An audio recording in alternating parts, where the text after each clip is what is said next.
On se retrouve de l'autre côté du nuancier de Nicolas Boulard et je suis avec vous, Édouard. Vous êtes le commissaire de l'exposition et puis un habitué des lieux parce que vous étiez occupé de la précédente exposition permanente sur l'agriculture. C'est un peu une suite logique de traiter de la diète méditerranéenne finalement. Oui, tout à fait. La précédente exposition était consacrée essentiellement à la triade méditerranéenne, autour des céréales, de l'huile d'olive et de la viticulture. Et donc là, l'idée avec cette exposition, c'est de parler davantage de l'alimentation en Méditerranée et notamment de cette fameuse diète méditerranéenne. Le grand mezzé, ça s'appelle. Qu'est-ce qu'un mezzé?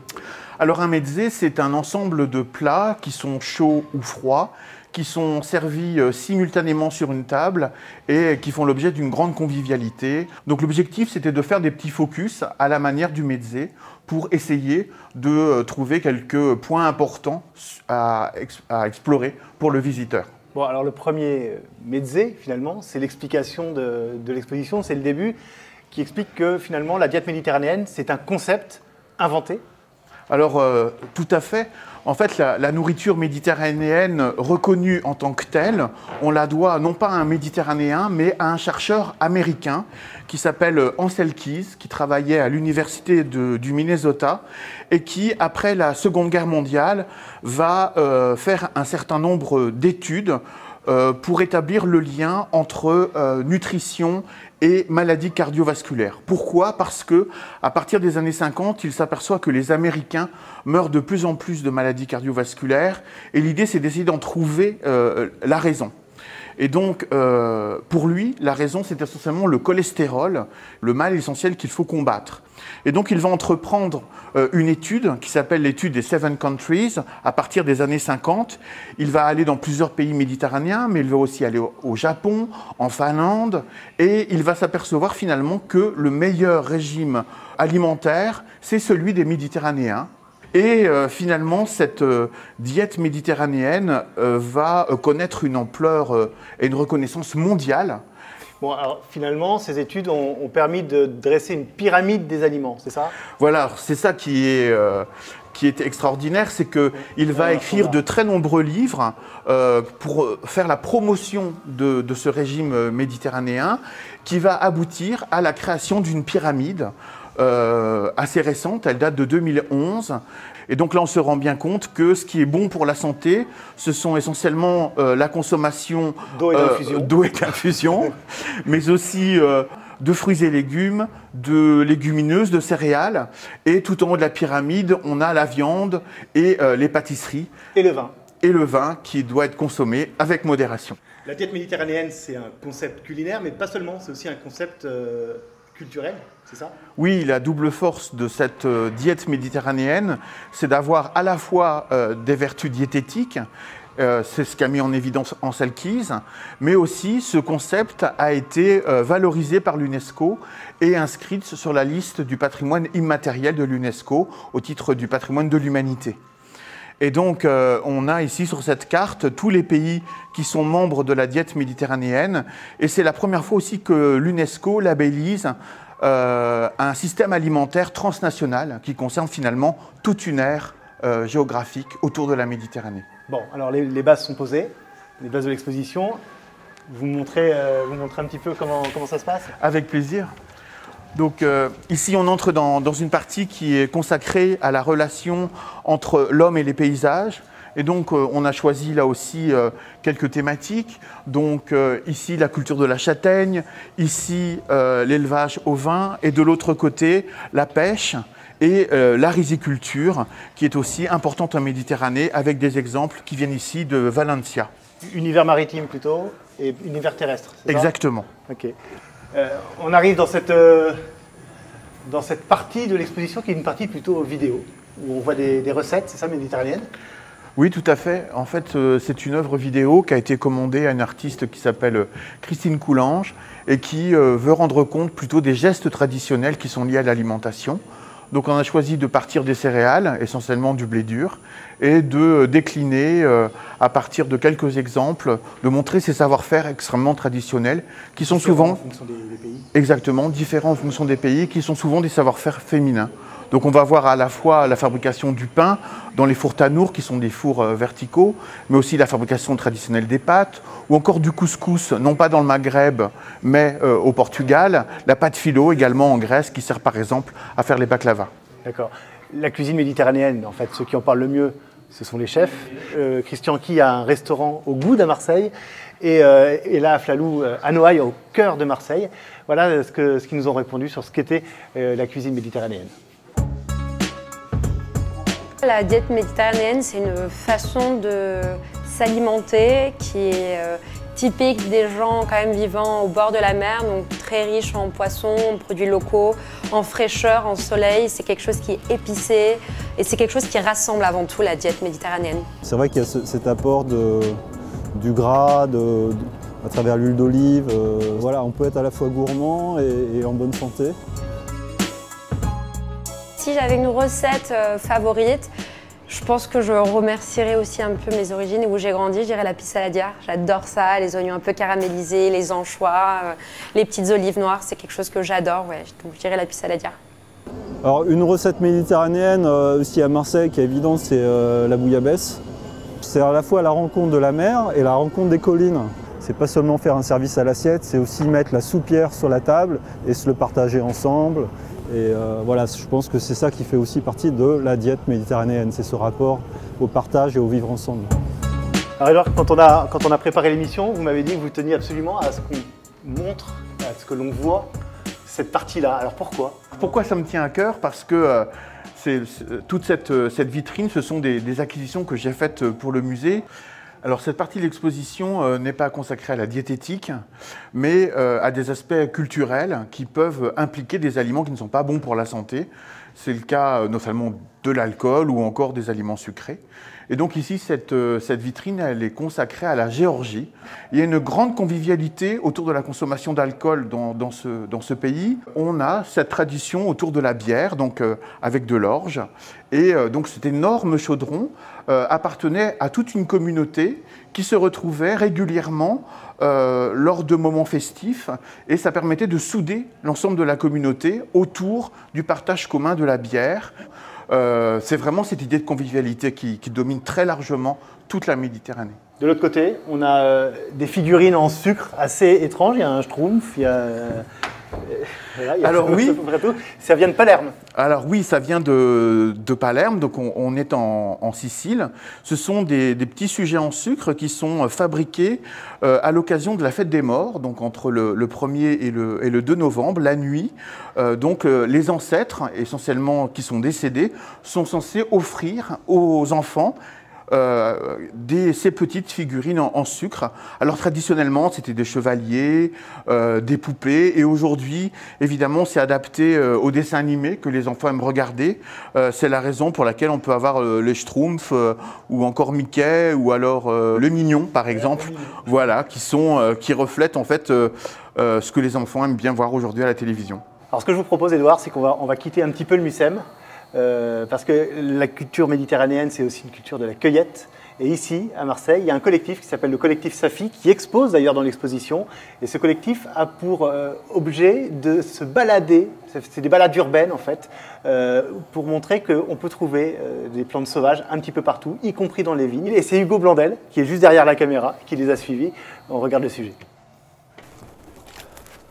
On est le collectif Safi. On est des artistes, marcheurs, cueilleurs. On travaille à essayer de réenchanter, réactiver, remettre au goût du jour une relation qu'on peut entretenir avec nos paysages. On s'intéresse aux espaces d'entre-deux, aux espaces entre ville et nature. Et en fait, cette cueillette, on la pratique comme une possibilité de connaître le monde. Il y a une pression, on va dire, anthropique des humains en fait sur les terres où on va pouvoir trouver ces plantes sauvages qui est quand même très forte. Et donc la ville avance. Et dans la plupart des endroits où on va cueillir, nous on assiste à une espèce de mutation des terres. Et les 4 dessins qu'on a présentés au MUSEM racontent un peu cette transformation des terres de cueillette qui sont en perpétuelle renouvellement et dans lequel on va toujours pouvoir continuer à cueillir. Donc ça c'est la roquette par exemple Diplotaxis ericoides. C'est une petite roquette sauvage à grandes feuilles dont les fruits sont terriblement bons car ça fait penser au wasabi japonais, c'est très piquant. On peut trouver aussi là en cette saison un chardon-marie où on mange les côtes, donc on enlève les feuilles. Donc on prend la côte comme ça, on enlève les feuilles qui piquent et on ne garde que la côte qu'on peut manger en tagine ou crue selon voilà, ce qu'on a envie. Donc on enlève les fils et ça on peut le manger comme ça directement et c'est hyper bon. Un petit peu amer parce que toutes les plantes sauvages sont un peu amères. Qu'est-ce qu'on peut trouver d'autre? Donc là bon, on est en hiver, là c'est un prunier, donc en été ici c'est café de prune. On cueille aussi la ronce, donc pour les fruits mais aussi pour le matériau, parce qu'avec la ronce, avec la tige, si on enlève les feuilles et les épines, on peut faire des éclisses, c'est-à-dire qu'on refend la ronce en deux, on enlève la pulpe à l'intérieur et c'est des liens qui nous servent à tresser des objets pour la cueillette. Et puis après, si on continue, on peut encore trouver plein de choses qu'on a notées sur cette carte qui est au Mucem.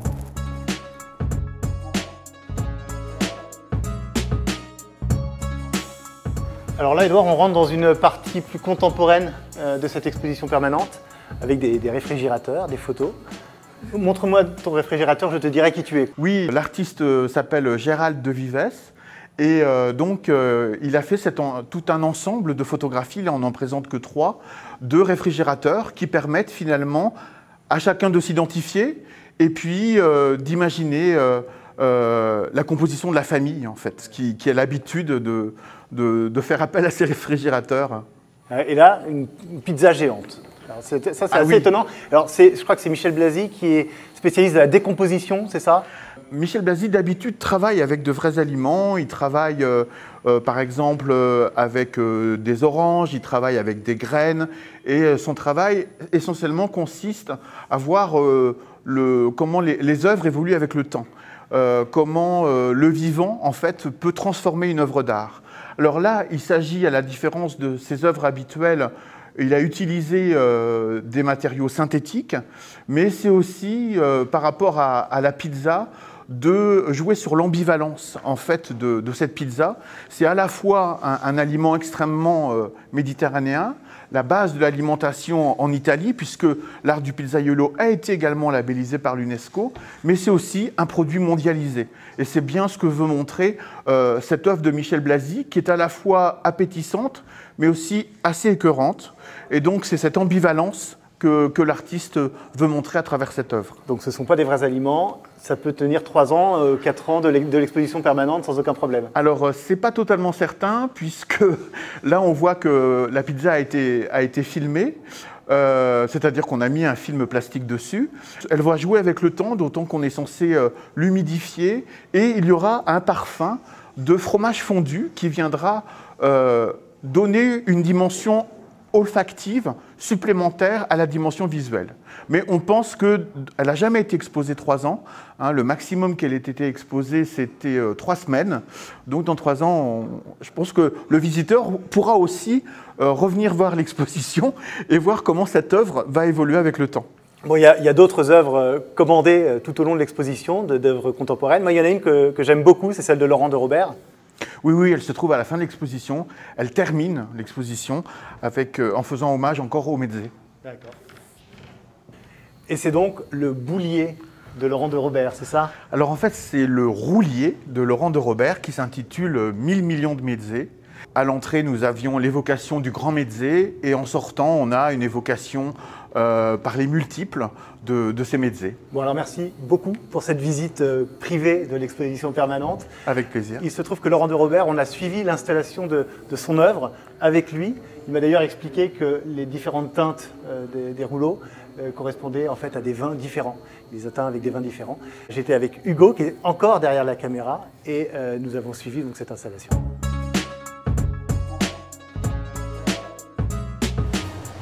Alors nous sommes vraiment dans la cuisine du Mucem puisque c'est précisément là que va être préparée la pièce pour être accrochée à un endroit qui est assez évocateur puisque ça sera juste avant la sortie de la très belle exposition du Grand Mezzé.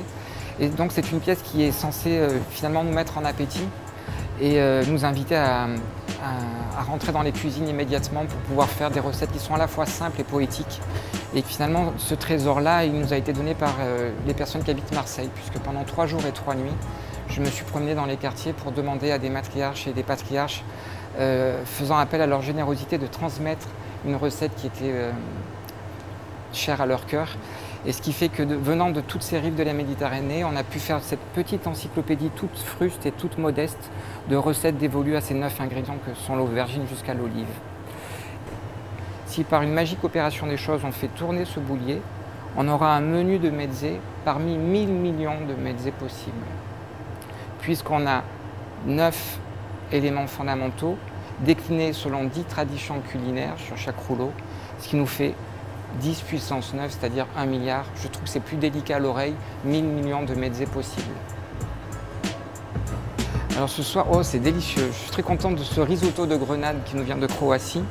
Grissina rosmarine, je suis très ému parce que mon grand-père a traversé la Méditerranée, c'est lui qui m'a appris la cuisine en italien et c'est un très bel hommage qui lui est fait. Ici à la figue, c'est un petit gâteau de figue, une sucrerie qui nous vient des Balkans. Un millefeuille d'anchois et d'aubergines qui est une recette catalane délicieuse. Et enfin un pain aux olives de Turquie.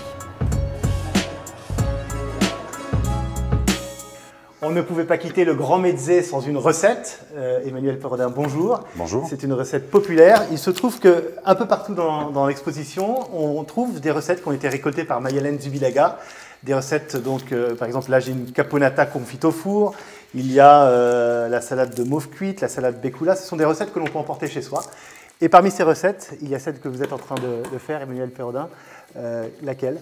Ça s'appelle l'egg boulide, ça s'écrit ego boulido. Donc c'est un bouillon d'ail, un bouillon d'ail à la sauge. On le considère, même les vieux provençaux le considéraient comme une quasi-thérapie sacrée. Il a cet avantage aussi d'être un vrai révélateur de ce qu'est la cuisine méditerranéenne, c'est-à-dire avant tout une cuisine du pauvre, parce que là c'est que de l'ail, de l'eau, du sel, du poivre et de la sauge, et de l'huile d'olive bien sûr, et basta. On va prendre les gousses d'une tête d'ail, qu'on va faire revenir dans un peu d'huile d'olive. Il y a deux, trois versions de cette recette-ci. Normalement, dans les recettes classiques, en fait, on ne fait pas revenir l'ail, on le met directement dans l'eau, en fait. Je trouve ça lui apporte vraiment un peu plus de goût encore. Alors évidemment, vu on s'éloigne du printemps et de l'été, le germe apparaît, donc il faut bien dégermer, parce que sinon, on va avoir des goûts un peu trop amers. Contrairement à ce qu'on peut penser, en fait, l'ail est un goût extrêmement doux, en fait. À Marseille, c'est une expression que j'aime bien rappeler. On disait de l'ail qu'elle était sa vanille, en fait. Un synonyme d'ail, c'était justement la vanille de Marseille. Je trouve cette expression très très belle, très très belle. La première chose, en fait, c'est de faire revenir l'ail. On sale légèrement. Quelques grains de poivre. Moi, c'est pas légèrement, hein, pour moi. Oui, mais on va mettre plein d'eau. Hein.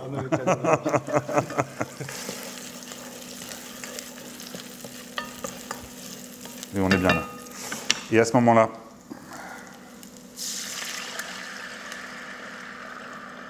et faire revenir l'ail comme ça c'est pour faire ressortir le goût. C'est pour faire ressortir le goût en plus. Ouais. La recette traditionnelle ne fait pas du tout revenir À ce moment-là, on porte le liquide à ébullition.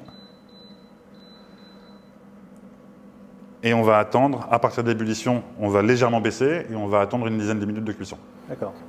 Histoire que l'eau s'imprègne. Histoire que l'eau s'imprègne de toutes les qualités et de tout le goût de l'ail. Allez, 15 minutes ont passé. L'ail danse dans la marmite. Exactement, c'est une belle expression. On éteint et à ce moment-là, on va prendre la sauge. On ne va même pas prendre la peine de l'effeuiller. On va juste la froisser.